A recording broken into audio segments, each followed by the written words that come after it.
ربك ألا تعبدوا إلا إياه. یہ حوالہ ہے آیت نمبر 23، سورت کا نام بنی اسرائیل 15 پارہ. ہمارا یہ وجود بنانے والا اللہ، تو اس وجود کے ساتھ عبادت کے لیں گے صرف اللہ.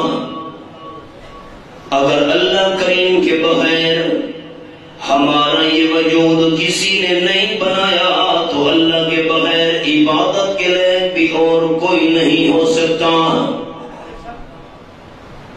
اب اللہ کا نام ذرا اونچا لینا. آپ کا اور میرا جسم بنانے والا کون ہے؟ نہیں، محبت سے بتاؤ نا کون ہے؟ وَقَضَىٰ رَبُّكَ أَلَّا تَعْبُدُوا إِلَّا إِيَّاهُ. یہ تو 15واں پارہ تھا. سورت کا نام سورت یاسین. یہ میرے سامنے 23واں پارہ، پہلی آیت میں نے کھولی ہوئی ہے. آیت نمبر 22 فرمایا وَمَا لِيَ لَا أَعْبُدُ الَّذِي فَطَرَنِي وَإِلَيْهِ تُرْجَعُونَ.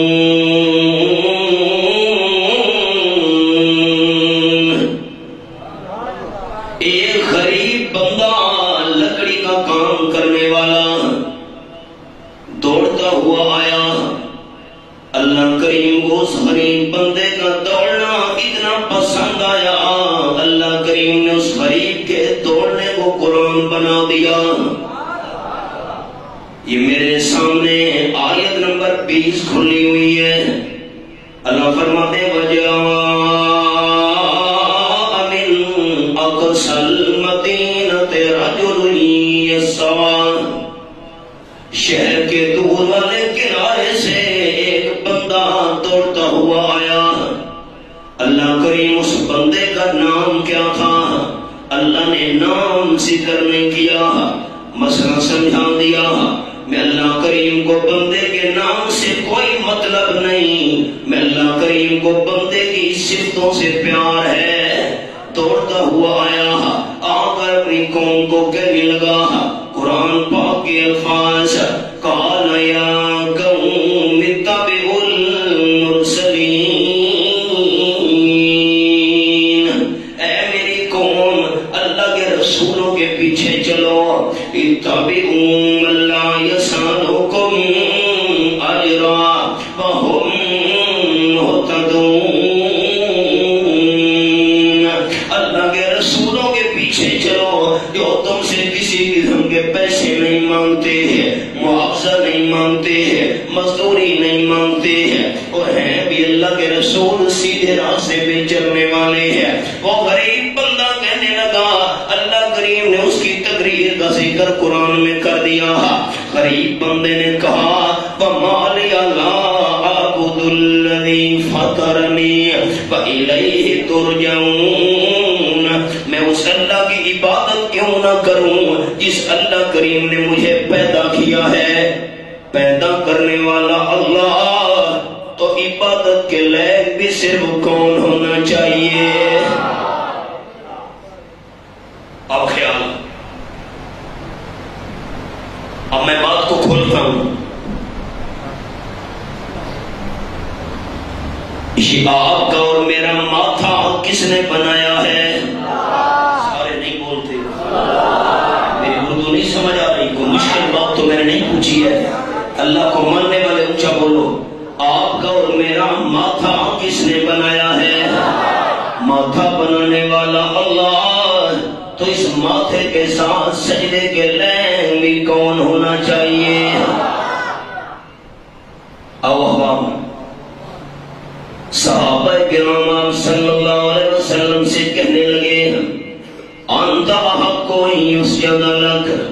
اللہ کے محبوب صلی اللہ علیہ وسلم عجم کے رہنے والے لوگ اپنے بادشاہوں کے آگے تعظیمی سجدہ کرتے ہیں، ہم آپ کا تعظیمی سجدہ کرنا چاہتے ہیں، ساری دنیا کے بادشاہ مل جائیں آپ صلی اللہ علیہ وسلم کی شان کا مقابلہ نہیں کر سکتے ہیں، آپ ہمیں تعظیمی سجدہ کرنے کی اجازت دے دیں۔ قال النبی صلی اللہ علیہ وسلم لو كنت آمر لأحد أن يسجد لأحد لأمرت النساء أن يسجدن لأزواجهن أو كما قال النبي صلی اللہ علیہ وسلم۔ میری شریعت کے اندر انسان کے سجدے کی کوئی گنجائش نہیں ہے، اگر انسان کے سجدے کی گنجائش ہوتی میں بیوی کو حکم دیتا خامد کا سجدہ کر، بیوی کو خامد کا سجدہ کرنے کی اجازت نہیں ہے، شاگرد کو استاد کا سجدہ کرنے کی اجازت نہیں ہے، اولاد کو والدین کا سجدہ کرنے کی اجازت نہیں ہے، کسی مرید کو مرشد کا سجدہ کرنے کی اجازت نہیں ہے۔